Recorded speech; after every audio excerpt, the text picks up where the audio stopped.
In this study, we're discussing proactive ways to eliminate microplastic exposure for our health, the health of others, and really for the entire world.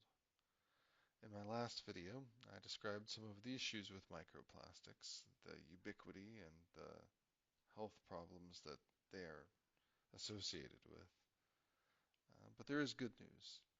We're not just waiting around to die and slowly become encased in plastic from the inside out. One 2025 study looked at some research in zebrafish and showed that microplastic contamination in our bodies may depend, at least in part, on environmental density. Also, Prada 2023 gave evidence that the liver and spleen can act as clearance organs to remove microplastics from our bodies. So the key point in this, even though it's not foolproof, if we reduce the microplastic burden in our immediate environment, we can reduce the toxic burden on our own bodies.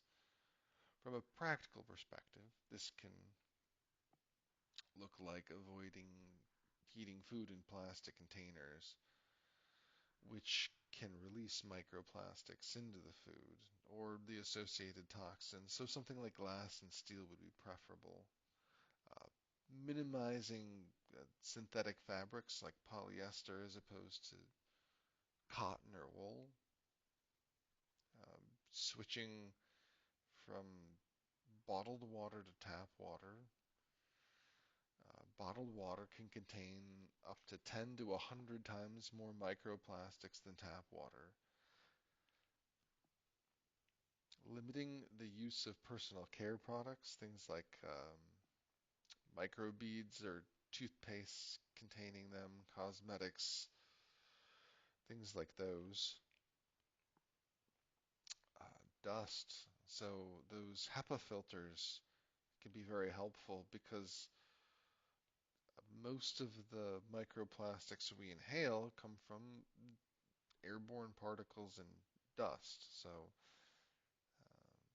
uh, that's a very important thing to do if you want to not inhale microplastics. So that's another proactive step is a HEPA filter.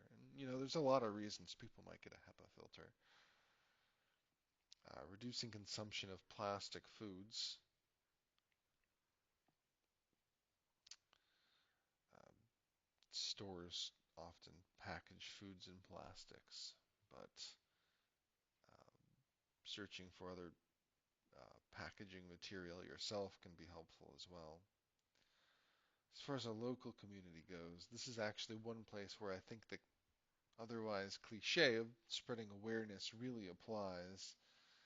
When your own curated environment directly affects your health, spreading awareness of the health impacts to any particular person can directly help their health. They can directly improve their health if they take steps in their own environment.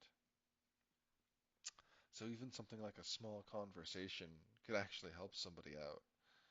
Um, Things like choosing paper bags at a grocery store. I mean, that's obviously more positive for you because it's less plastic. But it also reduces the use of single-use plastics, and that's helpful in your community and just beyond yourself. Um, Getting involved, you could do something like a beach cleanup or a street cleanup. Uh, Go on one of those plastic-free challenges. Finally, at a global scale, there's organizations like Ocean Cleanup or Surfrider that you could volunteer at or donate to.